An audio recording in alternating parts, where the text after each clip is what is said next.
केवल ज्ञान हुआ ना, केवल ज्ञान पूर्ण पर्याय, तो कर्म का निमित्त तो रह गया, हो गया ना।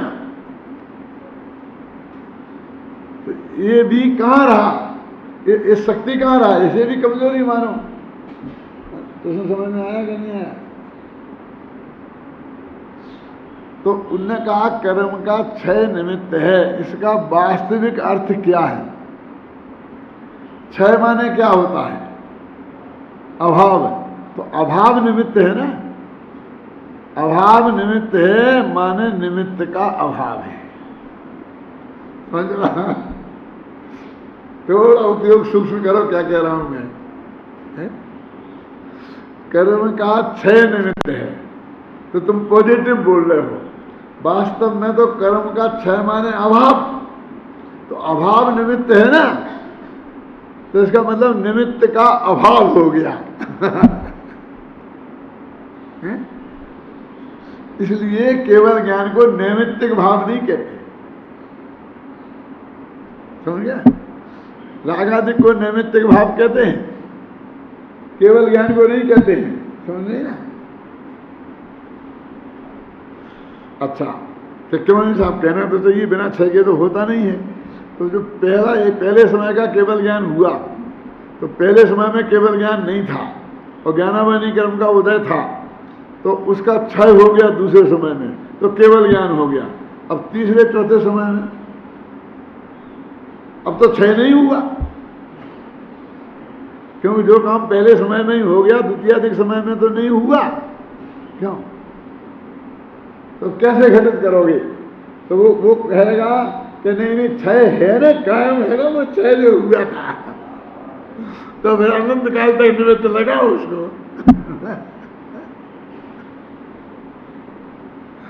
क्या अभावात्मक निमित्त की क्या कीमत है? आज तक अभावात्मक निमित्त को कोई कहा जाता है कि हम ये कहें कि इंदिरा गांधी प्रधानमंत्री बन गई, क्यों बन गई? कि लाल बहादुर शास्त्री मर गए इसलिए बनी। तो कोई मानेगा एक कारण है, तो लाल बहादुर शास्त्री मर गए इसलिए मैं क्यों नहीं हुआ, मैं शास्त्री था ना। इंदिरा गांधी क्यों हुई, क्या मतलब उसका?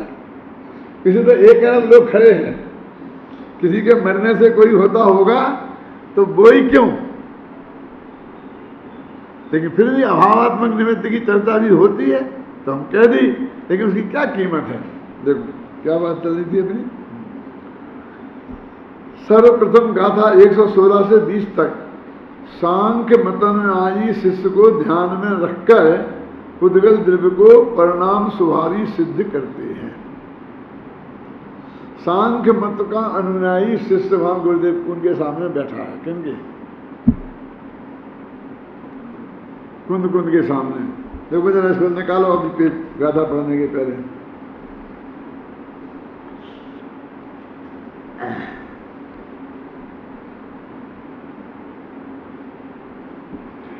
ये है ना, करीब 4 पैरा छोड़ दो, 5वां पैरा पढ़ो। उक्त गाथाओं की उत्थानिका में, उत्थानिका की चर्चा है ना वहां, इसलिए उसकी बात कर रहा हूं। आचार्य अमृतचंद लिखते हैं कि अब सांख्य मतानुयायी शिष्य के प्रति उद्गल द्रव्य का परिणाम स्वभावत्व सिद्ध करते हैं। अब ये सांख्य मत में क्या है ऐसा, क्या कि पुद्गल को परिणाम, सांख्य मत क्या मानता है कि उनके यहाँ भी एक जो जैसे अपना पुद्गल और जीव है ना, ऐसे उनके यहाँ एक पुरुष और प्रकृति 2 हैं पदार्थ मूल में। वैसे तो 25 है, प्रकृति से 24 और हो जाते हैं। प्रकृति तो महान, महान से फिर तन्मात्रा, फिर इंद्रियां, वो जाने दो, चक्कर में मत पड़ो अपन। तो 2 है मुख्य पदार्थ, जैसे अपने जीव और पुद्गल है ना, ऐसे उनका पुरुष और प्रकृति। अब उनके यहाँ पुरुष बिल्कुल अकर्ता है, सर्वथा, और जो कुछ करती है वो सब प्रकृति ही करती है। क्या जो भी परिवर्तन दिखता है ना, उसकी कर्ता वो प्रकृति है। प्रकृति है मूल में एक है, तो उसमें से 5 तन मात्राएं पैदा हो जाती हैं। फिर ये इंद्रियां पैदा हो जाती हैं, फिर ये पैदा हो जाती हैं, और 24 बन जाते हैं। ऐसे 25 तत्व होते हैं सांख्य में। अब जो पुरुष को जो अकर्ता मानते हैं ना, कि जो भी आत्मा माने, पुरुष माने आत्मा, अपने आप ही पुरुष माने आत्मा है। पुरुष चिदात्मा अस्ति, पुरुषः चिदात्मा लिखा क्या नहीं लिखा पुरुषार्थ उपाय में। तो उनके यहाँ सर्वथा अकर्ता मानते हैं। अपन ने तो कथनचित माना है, रागादिक का अकर्ता, पर का अकर्ता, और उनके यहाँ सर्वथा मानते हैं। तो ये कर्म ही सुलावे, कर्म ही जगावे, मन सब प्रकृति करती है, पुरुष कुछ भी नहीं करता। तो जो ऐसी दृष्टि वाले शिष्य हैं कि मैं तो सर्वथा अकर्ता हूं, तो नींद आ गई तुम्हें भैया कि मैं क्या करूं, निद्रा दर्शनावरणी कर्म का उदय था, वो निद्रा दर्शनावरणी कर्म को बोलो, मैं तो कुछ कर नहीं सकता, निद्रा दर्शनावरणी कर्म का उदय आएगा। कि तुमने खाना क्यों खाया, कि क्या करूं, क्षुधा वेदनी कर्म का उदय था इसलिए खाया।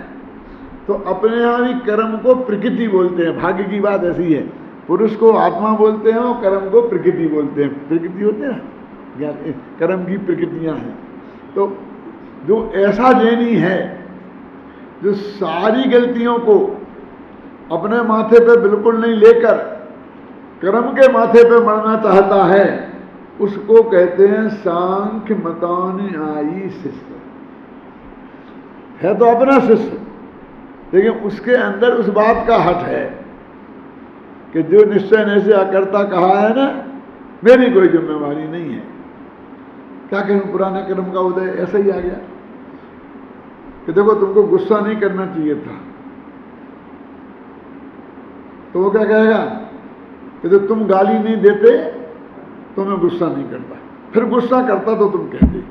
तो ये तो बहिरंग निमित्त की बात हुई। अच्छा हम कल से गाली नहीं देंगे, फिर तुम्हें गुस्सा नहीं आना चाहिए, फिर तो नहीं आएगा ना। और फिर आ गया तो बबलू क्या करेंगे कि वो क्रोध नामक कर्म का उदय होगा ना, अंतरंग निमित्त तो वो है ना। अब वो क्रोध कर्म का उदय होगा तो गुस्सा तो करना ही पड़ेगा ना फिर। तो या तो तुम्हारी गलती है मुझे गुस्सा आने में, और या कर्म की गलती है, मुझे क्यों दोष देते। तो सारे पाप भाव करेगा, समझना, और अपनी जिम्मेवारी स्वीकार नहीं करेगा। ऐसे शिष्य को वो कहते हैं सांख्य मतानुयायी शिष्य है। शिष्य तो है कुंद कुंदाचारी का, और सांख्य मत को मानता है। ऐसा कैसे हो सकता है? सुनो, यहां प्रश्न हो सकता है ना, कि आचार्य कुंद कुंद का शिष्य होकर कोई व्यक्ति सांख्य मतानुयायी कैसे हो सकता है? क्योंकि जो सांख्य मत को मानने वाला होगा वह जैनाचार्य का शिष्यत्व तो कैसे स्वीकार करेगा?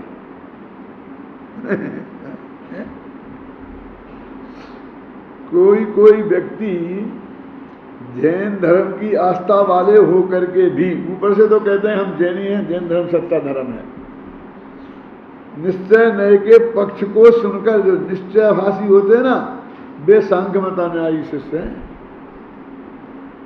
जो व्यवहाराभासी हैं वे बौद्ध मतानुयायी शिष्य हैं। कौन से? जिनको अनित्यता का पक्ष है, ये नित्यता के पक्ष वाले हैं। लेकिन सरकम क्षणकम सब खत्म हो जाएगा, सब खत्म हो जाएगा, कुछ नहीं बचेगा, ये सब चले जाएंगे, हम चले जाएंगे, तुम चले जाएंगे। और वैराग्य के पक्ष में ये बात कहते हैं, वे काहे को लड़ते हो, कोई रहने वाला नहीं है, सब जाने वाले हैं, 2 दिन 4 दिन की चांदनी है। तो उनको बोलते हैं बौद्ध मतानुयायी शिष्य। क्यों? सब कहाँ चला जाएगा? ये जो संयोग हैं, ये पर्याय हैं, ये जाएगा। भगवान त्रिकाली ध्रुव तो तुम मौजूद ही है ना, जाएगा वो तो बहुत अल्प है, और जो रहा वो तो बहुत है। अरबों रुपया तुम्हारे बैंक में जमा है, वे तो सुरक्षित हैं, और जेब कट गई, रो रहा है। कितने की? 200 रुपये थे। यदि वो अपने को 200 रुपया है, वे तो सब साफ हो गया, अब वापसी की टिकट की व्यवस्था भी नहीं है, बस के पैसा भी नहीं है, अब तो मुझे पैदल जाना पड़ेगा। तो वो ऐसे रोता है, समझ गए ना। तो उसको समझाते हैं, मूर्ख चंद तू अरबोपति है, इस क्षण 200 रुपये के लिए क्या रोता है, उधर तो देखता नहीं है। तो जिसकी द्रव्य पर दृष्टि नहीं है, अकेली पर्याय दृष्टि है, उसने बहुत आई। और जो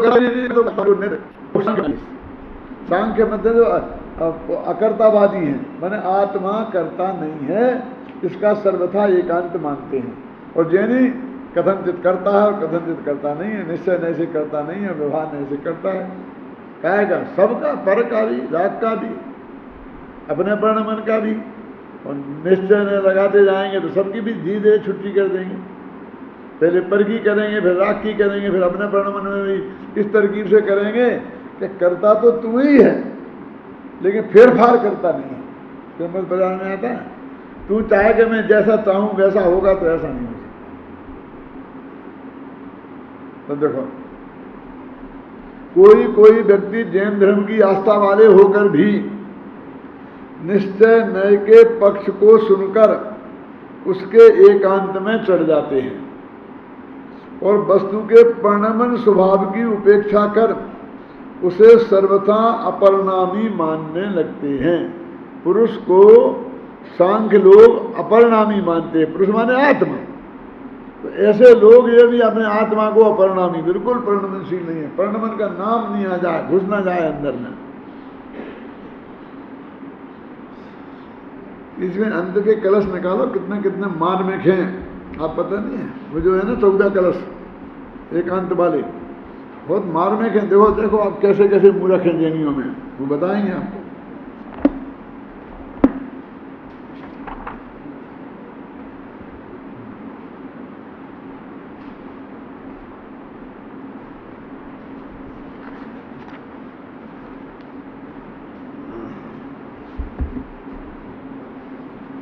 ये 8 कलश है ना,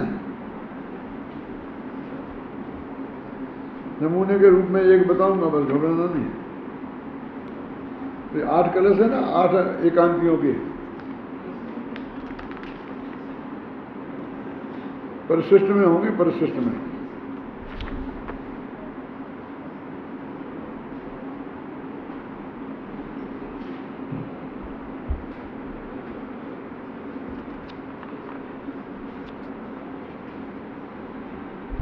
देखो पेज नंबर निकालो 584।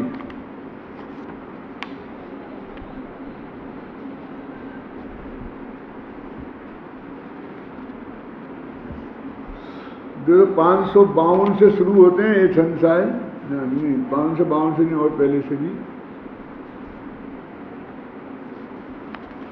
एक छंद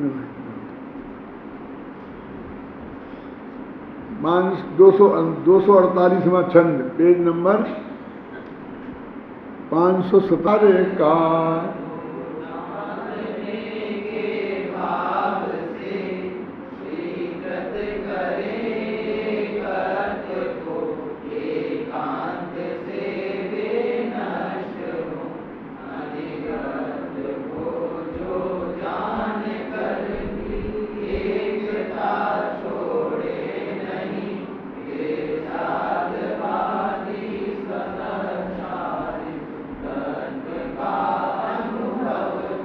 बहुत गेयाकार चलता है ना गांधी जी। देखो, गेयाकार रूप कलंक से स्वयं को मलिन मानकर उस को धो डालने की कल्पना करता हुआ अज्ञानी प्रगट रूप से अनेकाकार ज्ञान को एकाकार करने की इच्छा से अनेकाकार न मानकर नष्ट होता है। अब जो आप लोगों को मजा नहीं आ रहा होगा, क्योंकि कुछ समझ में नहीं आ रहा क्या कहना। वो क्या है, वो क्या कहता है कि मैं ज्ञान ज्ञेयों को जानेगा, तो चूंकि ज्ञेय अनेक हैं तो उन सबके आकार ज्ञान में भाषित होंगे, तो ज्ञान अनेकाकार हो जाएगा, है ना। तो ज्ञान अनेकाकार हो गया, तो जो ज्ञान एक आकार रहा उसको बोलते हैं ज्ञानाकार, और वो अनेकाकार हो गया उसको बोलते हैं ज्ञेयाकार। तो कहते गेयाकार के कलंक को ढूंढे, वो गेयाकार उसे कलंक लगता है। गेयाकार जो मैल गेयाकार का दो डालने के भाव से, क्या कि ये गे हमारे ज्ञान में झलक गए तो कलंक हो गया, बस खत्म, पर को जानने में आ गया ना, वही मुद्दा है।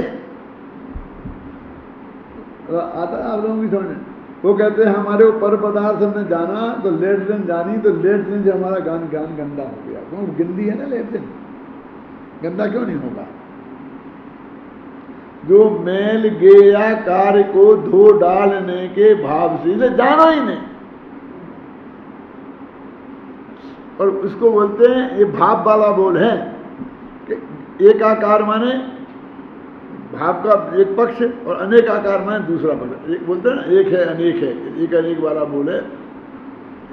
तो कहते गेयों को जानने से ज्ञान में जो आकार बनते हैं वो अलग अलग होंगे। हमने तुम्हें जाना तो तुम्हारा आकार हमारे ज्ञान में बना, इन्हें जाना तो इनका आकार बना, खंबे को जाना तो खंबे का आकार बना, तो ज्ञान अनेक आकार रूप से परिणत हो गया। अब बात तो एक ही है, लेकिन ये जिसको जाना उसके नाम से उसका नाम पढ़ा गेयाकार, लेकिन वो जो आकार बना उसमें कच्चा मटेरियल किसका लगा? आत्मा का। तो वो ही आकार जिसमें तुम जानने में आए ज्ञानाकार भी है और गेयाकार भी है, ये तो है अनेकांत। वो एक ये मानता एकांत से ये गेयाकार ही है, इसलिए हमको गेयाकार बनना ही नहीं है। क्यों? इसलिए हमको गेय को जानना ही नहीं है। गेयाकार के मेल को धो डालने के भाव से कुछ गेयों को जानने का निषेध करता है। वो कहते गेयाकार वो उस वक्त हुआ ही नहीं, तेरा ज्ञान तो ज्ञान ही रूप रहा ना, ज्ञान ने अपने स्वभाव को थोड़ी छोड़ दिया। वो कहता जो गे झलकेंगे तो मान लो ज्ञान नष्ट हो गया। ये दर्पण में झलकेंगे सारे पदार्थ तो दर्पण टूट जाएगा, फूट जाएगा। गे का झलकना उसे मैल लगता है। तो जो मैल गेयाकार का दो डालने के भाव से, देखो इसे मैल काय का अर्थ किया है बोलो संस्कृत में जो है, छंद पढ़ो, ऊपर की पंक्ति पढ़ो।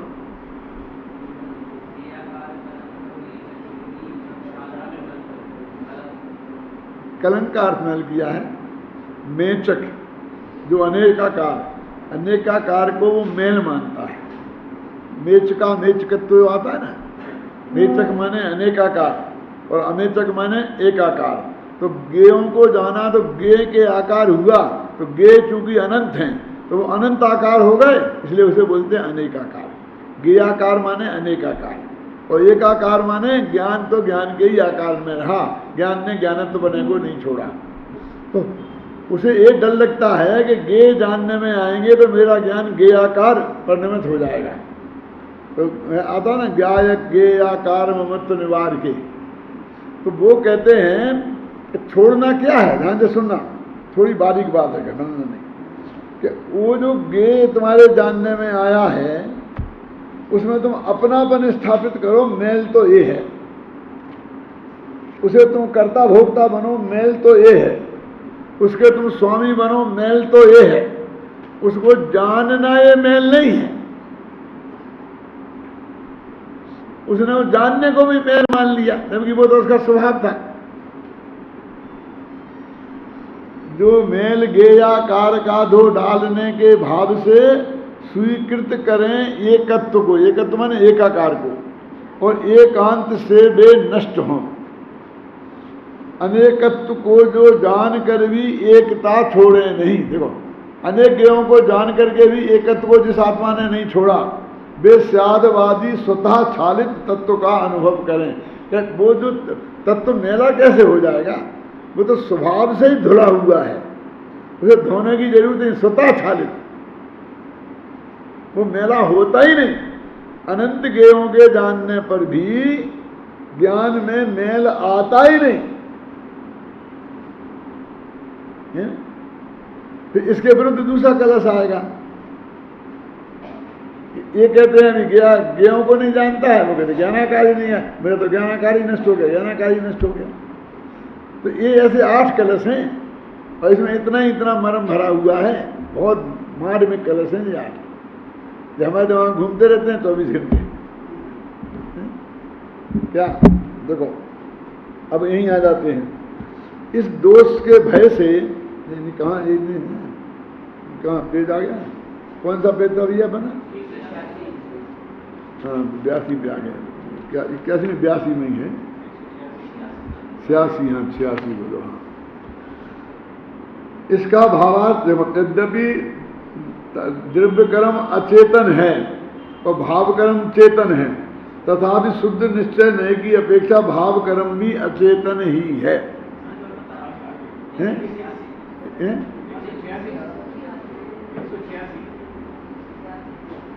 अच्छा 86, हाँ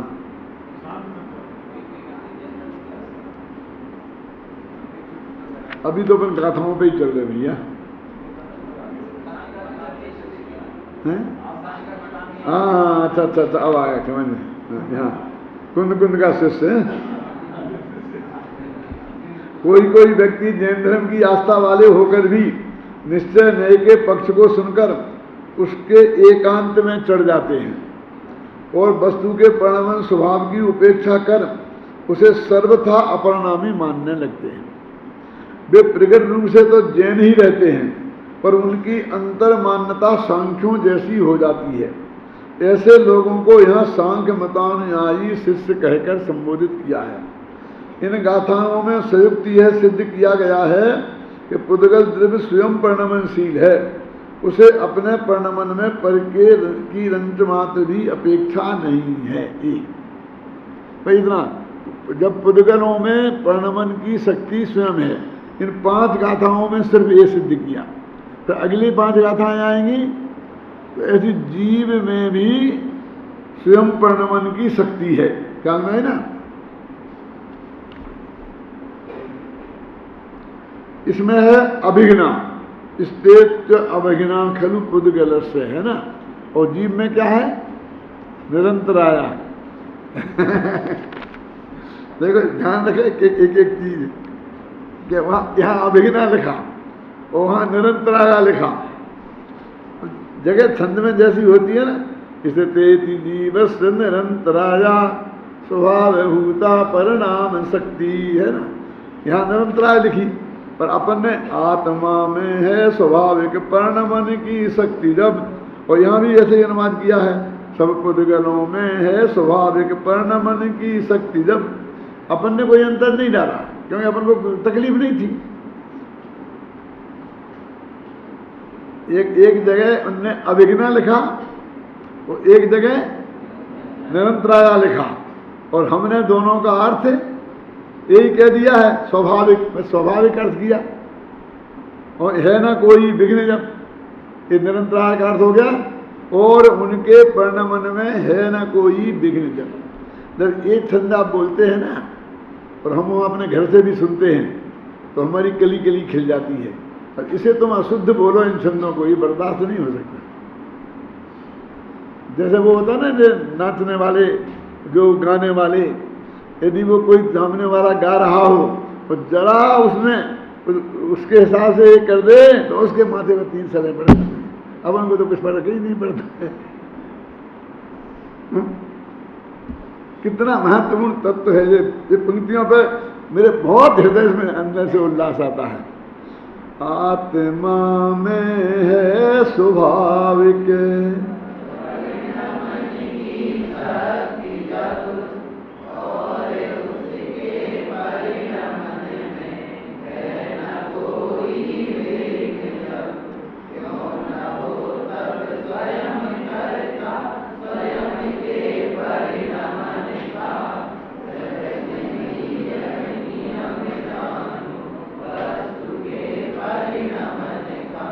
ये 2 छंद भी पढ़ते रहो तो जैन धर्म का मर्म तुम्हारे ख्याल में आएगा।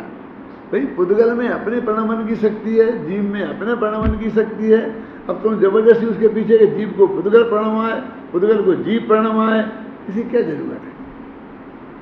जीव अपने आप परिणमन करता है, पुद्गल अपने आप परिणमन कर सकता है। हमको तो ये लगता नहीं, दूसरे का सहयोग चाहिए।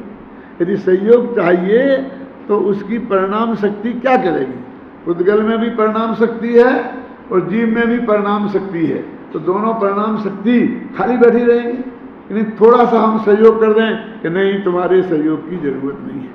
देखो मैं बोलता हूँ कि अभी मैं प्रश्न कर रहा हूँ, अब इसमें एक लड़का कोई भी आदमी मेरे से एक प्रश्न करे और मैं उसका जवाब दूँ, इतने बीच में आप समझाएं ना, नहीं ऐसा है ऐसा है, तो ये आप क्या समझते हो कि आपने मेरा सहयोग किया? सहयोग किया कि अपमान किया? कि साहब मैं तो सहयोग किया था। अरे सहयोग नहीं है, अपमान है। तुमने ये समझा कि हम इसका उत्तर नहीं ले सकते, हमारा उत्तर ठीक नहीं है, सही नहीं है, इसलिए आप बीच में कूद के आए, हमें आपके सहयोग की जरूरत नहीं है। तो जब पुद्गल में अपने परिणमन की शक्ति है और तुम जबरदस्ती हाथ लगाओ उसमें, क्यों बीच में लगाते हो? तुम्हारे सहयोग की जरूरत नहीं है उसे। क्यों? कि वो उसको एक मानते हो आप कि उसमें इस काम को करने की शक्ति नहीं है। आप ऐसा करो कि बुढ़े आदमी को ऐसे हाथ का सहारा देकर चलाओ, उठाओ, फिर पकड़ के ले जाओ, तो वो बहुत खुश होगा, आपको बहुत आशीर्वाद देगा। लेकिन अच्छे 25-30 आदमी के हट्टे कट्टे जवान को उसको क्या भैया जरा, तो फिर क्या करता है? उसको गुस्सा आएगा कि नहीं आएगा? कि मैं चल नहीं सकता, मैं उठ नहीं सकता, आप मेरे को उठने में सहायता कर रहे हो, क्यों?